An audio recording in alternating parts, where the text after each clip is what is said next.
Selamat siang Ibu. Izin memperkenalkan diri, Taruna Madya Febrian Immanuel Simarmata, STB 568 dari Prodi Teknik Pemasaran C. Di sini saya akan menjelaskan tentang 3 materi. Yang pertama yaitu subsistem SPP, yang kedua yaitu restoratif justice, dan yang ketiga yaitu sistem peradilan pidana anak. Subsistem dalam SPP kepolisian. Tugas utama dalam SPP yang pertama yaitu menerima laporan atau pengaduan dari masyarakat dan pihak terkait atas dugaan terjadinya tindak pidana. Yang kedua yaitu melakukan penyelidikan dan penyidikan. Dan yang ketiga yaitu menyerahkan berkas perkara ke kejaksaan. Yang keempat yaitu memastikan terjaminnya hak-hak tersangka dalam penyelidikan dan penyidikan. Kewenangan dalam SPP.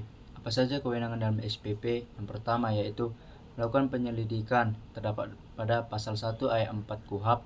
Selain kepolisian adalah kewenangan Komnas HAM pasal 18 ayat 1 UU nomor 26 tahun 2000 tentang pengadilan HAM, dan KPK pasal 6 huruf C UU nomor 30 tahun 2002 tentang KPK.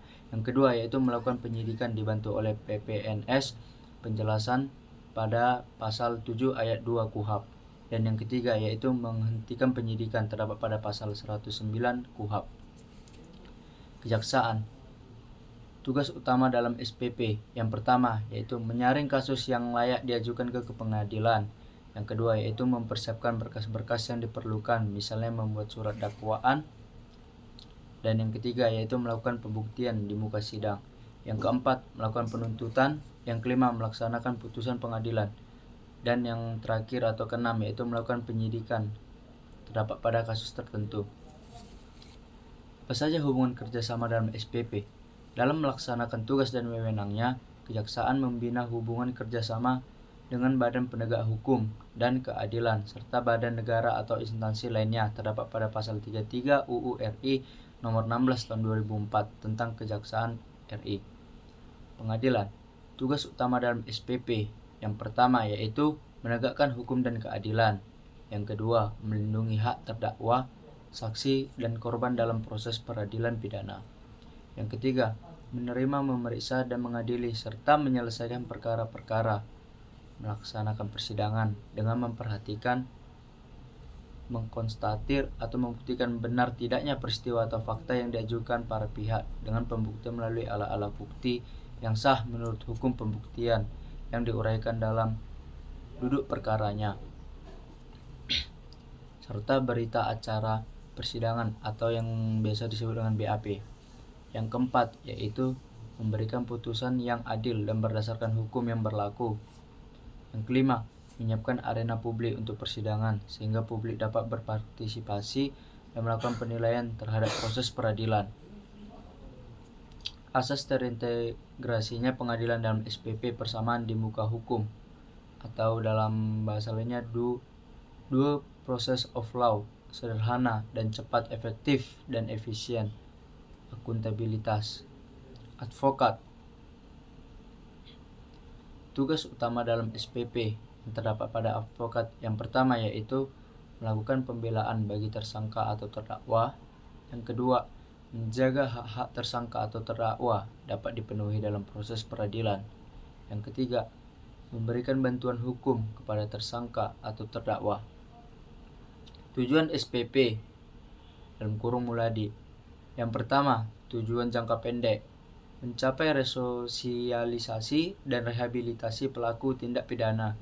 Yang kedua, tujuan jangka menengah, pengendalian dan pencegahan kejahatan dalam konteks politik kriminal atau kriminal polisi. Yang ketiga, tujuan jangka panjang, kesejahteraan masyarakat, social welfare dalam konteks politik sosial atau sosial polisi. Restoratif justice. Nah, ini kita masuk ke materi yang kedua yaitu restoratif justice. Konsep keadilan restoratif. Keadilan restoratif adalah teori keadilan yang menekankan perbaikan kerusakan yang disebabkan perilaku kriminal. Yang paling baik hal ini dilakukan melalui proses kerjasama yang mencakup semua pihak yang berkepentingan atau breadweight. Yang 5 prinsip kunci dalam konsep keadilan restoratif. Apa saja? Yang pertama yaitu keadilan restoratif mengandung partisipasi penuh dan konsensus. Yang kedua, keadilan restoratif berusaha menyembuhkan atau memulihkan kerusakan atau kerugian yang timbul akibat terjadinya tindak pidana atau kejahatan. Yang ketiga, keadilan restoratif memberikan pertanggungjawaban langsung dari pelaku secara utuh. Yang keempat, keadilan restoratif berupaya penyatuan kembali pelaku kepada warga masyarakat yang telah terpisah atau terpecah karena tindak pidana atau kejahatan yang telah dilakukan, atau mengembalikan pelaku tindak pidana ini kembali kepada masyarakat sehingga pelaku dapat diterima kembali dalam lingkungan masyarakat. Yang kelima, keadilan restoratif memberikan ketahanan kepada masyarakat agar dapat mencegah terjadi tindak pidana berikutnya. Indikator dalam peradilan yang berkonsep pada keadilan restoratif atau Gordon Bazemore. Yang pertama yaitu ada pelaku, yang kedua ada korban, yang ketiga ada masyarakat, yang keempat para profesional atau para aparat penegak hukum. Terdapat nilai utama dalam konsep keadilan restoratif. Komaria E. Saparjaja. Yang pertama, encounter atau bertemu satu sama lain. Yang kedua, amends atau perbaikan. Yang ketiga, reintegration, bergabung kembali dalam masyarakat.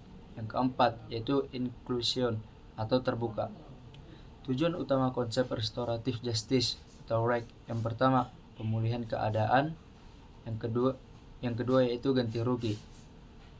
Sistem peradilan pidana yang restoratif, yang pertama konsep mediasi penal dan pelaksanaan mediasi penal di Indonesia. Mediasi penal merupakan salah satu bentuk alternatif penyelesaian sengketa di luar pengadilan atau alternative dispute resolution atau ADR, yang pada umumnya digunakan di lingkungan kasus perdata. Barna Nawawi Arif 2008 contohnya. Yang kedua yaitu keadilan restoratif dalam tahapan peradilan pidana. Penanganan tindak pidana berdasarkan keadilan restoratif dilaksanakan pada kegiatan penyelenggaraan fungsi reserse kriminal atau penyelesaian tindak pidana ringan. Penyelidikan dapat dilakukan penghentian penyelidikan atau penyidikan. Yang ketiga yaitu keadilan restoratif pada perkara anak, perempuan dan perkara narkotika. Diversi adalah pengalihan penyelesaian perkara anak dari proses peradilan pidana ke proses di luar peradilan pidana.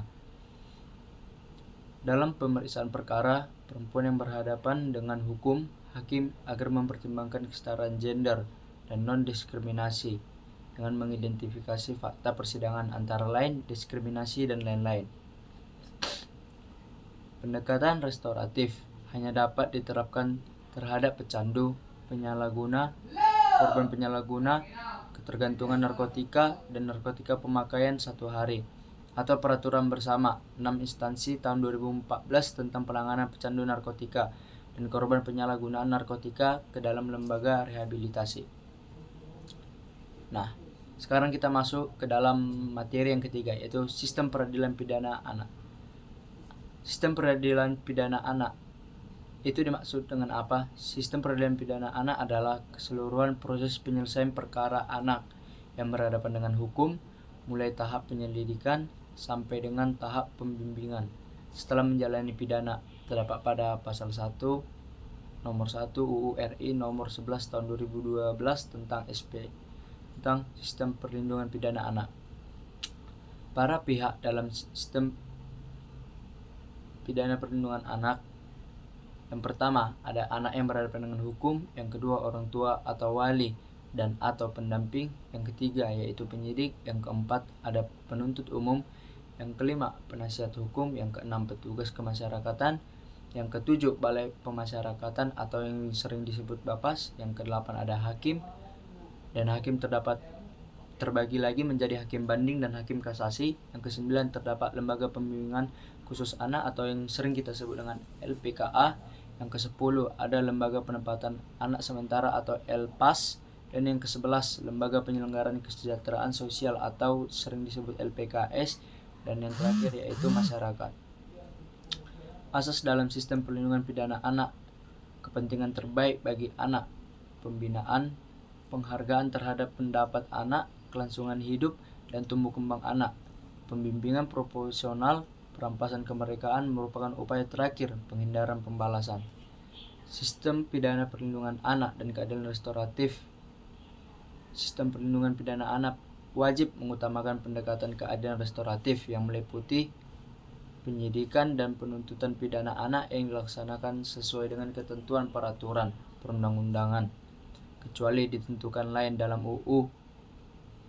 Ini persidangan anak dilakukan oleh pengadilan di lingkungan peradilan umum.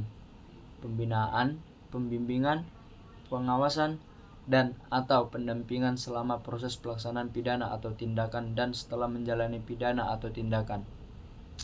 Dalam sistem pidana perlindungan anak wajib diupayakan yang namanya yaitu diversi.